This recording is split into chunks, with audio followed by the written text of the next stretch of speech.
Existe un momento en toda persecución en el que algo cambia. Al principio, avanzas porque deseas acercarte, después aceleras porque temes perder, y sin darte cuenta, ya no persigues a una persona, persigues una respuesta capaz de calmar la ansiedad que esa persona despertó dentro de ti. Entonces, haces más. Escribes otro mensaje, explicas mejor tus intenciones, aumentas tu disponibilidad, intentas demostrar que eres diferente, seguro, confiable, imposible de rechazar, pero cuanto más esfuerzo empleas en asegurar el vínculo, más distante parece volverse aquello que querías conservar. Esta es la ley invisible. El deseo se debilita cuando intentamos convertirlo en una certeza. No porque el afecto necesite crueldad, ni porque debas ocultar lo que sientes. Se debilita porque la persecución sustituye la libertad por presión y transforma el encuentro en una deuda que el otro debe pagar. Conviene aclararlo desde el principio. Crear deseo no significa ignorar límites, fabricar celos, ni mantener a alguien inseguro. El deseo solo tiene sentido cuando dos libertades pueden acercarse sin obligación. Si necesitas confundir, castigar o insistir para obtener una respuesta, ya no estás construyendo atracción.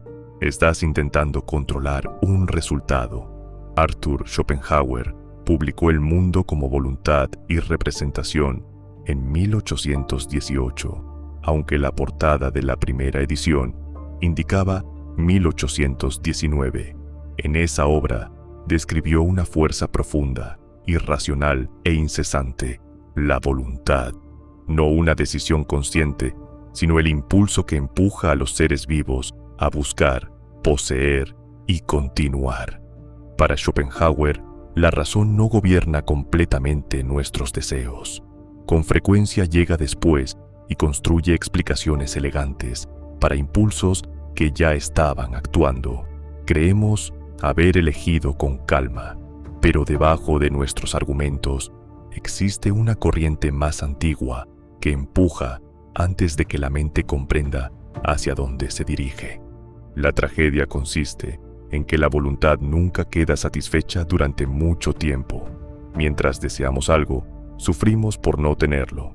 Cuando finalmente lo conseguimos, el alivio dura poco. Aparece la costumbre, el vacío o un nuevo objeto. La meta cambia, pero el movimiento de perseguir permanece. Schopenhauer no escribió un manual de seducción.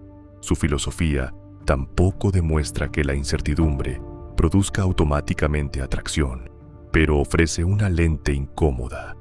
A veces, no perseguimos porque amamos demasiado. Perseguimos porque no toleramos el espacio entre nuestro deseo y una respuesta que no podemos controlar. Más de un siglo antes, había nacido en Venecia Giacomo Casanova, aventurero, escritor y viajero. Su autobiografía, Historia de mi vida, convirtió su existencia en una leyenda. Murió en 1798, con 73 años, después de recorrer cortes, prisiones, teatros y ciudades de toda Europa. Casanova y Schopenhauer nunca pudieron conocerse.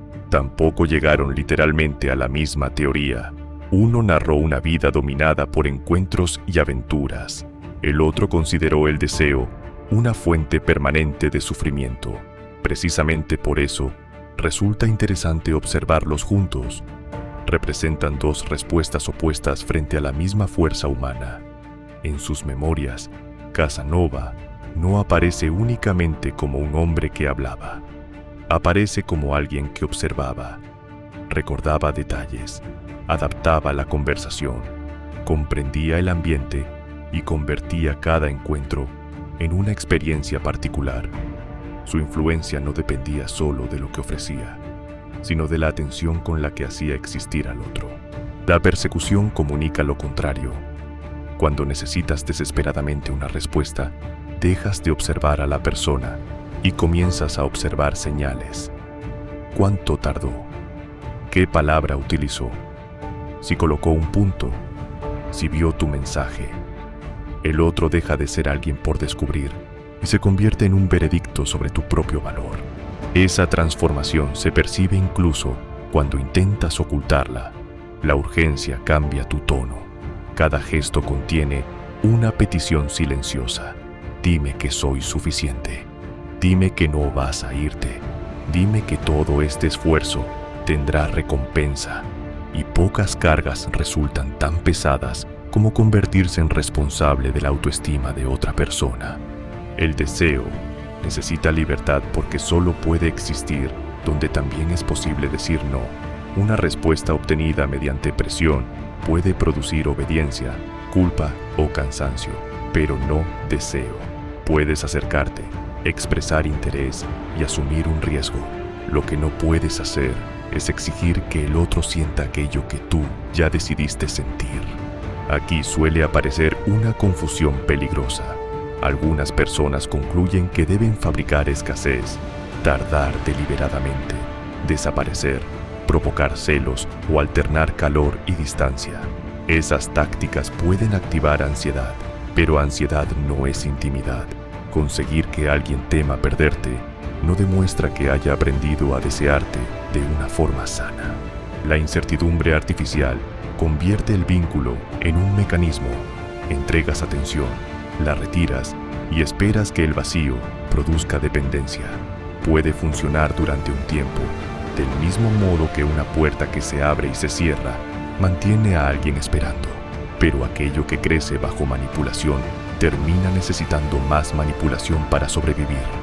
La alternativa no es fingir indiferencia, es poseer una vida que no se derrumba ante una respuesta. Proyectos, amistades, disciplina, curiosidad, silencio, una dirección propia, no como decoración para resultar atractivo, sino como prueba de que tu existencia tiene un centro que no entregas a la primera persona que despierta tu deseo. Cuando no existe ese centro, la persecución se convierte en una negociación interminable. Das para recibir seguridad, escuchas para ser elegido, te adaptas para evitar el rechazo.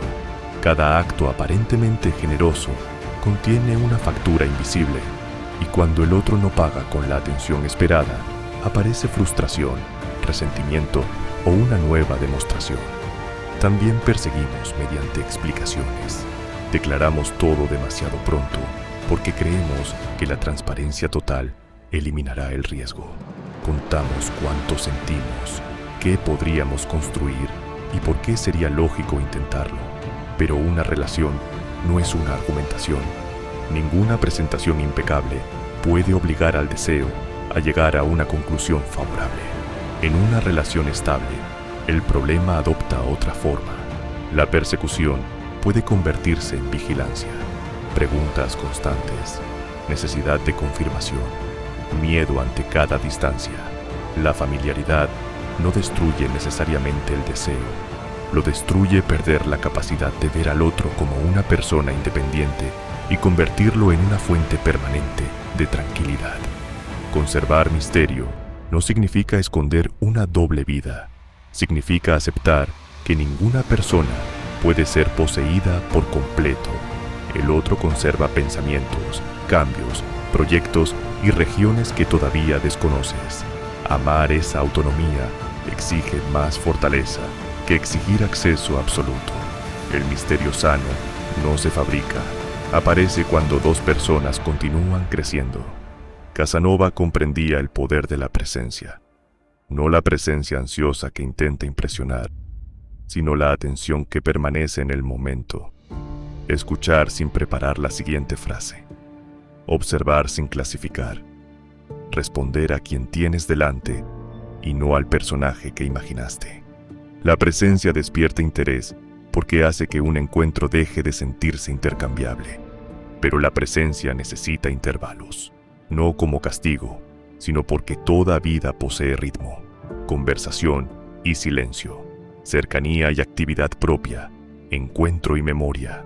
Cuando intentas ocupar cada espacio para evitar que el otro te olvide, transmites que la ausencia por sí sola no crea valor. Si un encuentro fue vacío, alejarte solo prolongará el vacío. Lo que importa es aquello que queda cuando te retiras.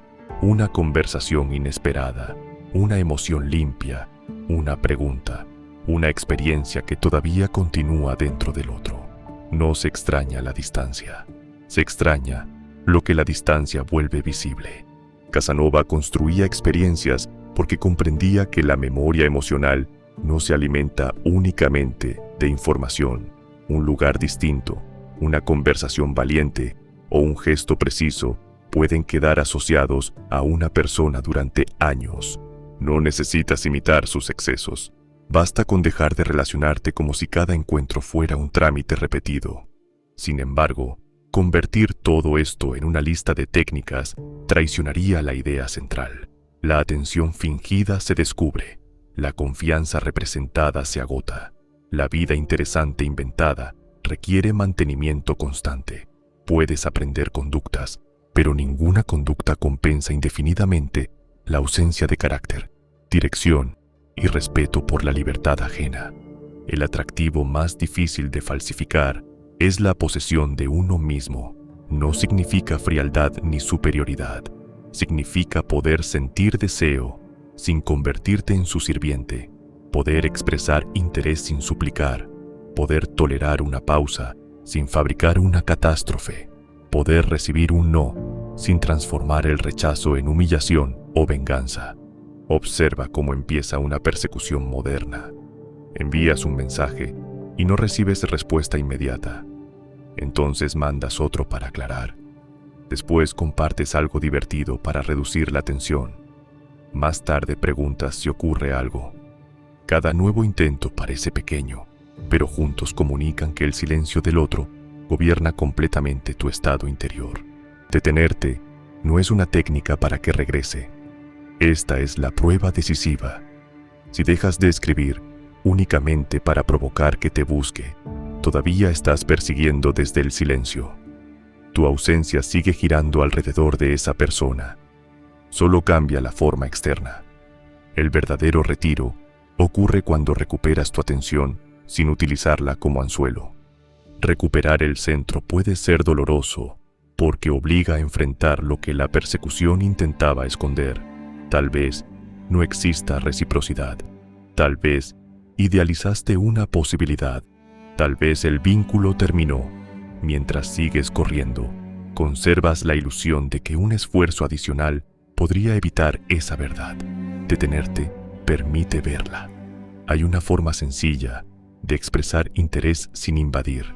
Claridad, una propuesta y espacio. Di lo que deseas de manera proporcionada. Invita sin convertir la invitación en deuda.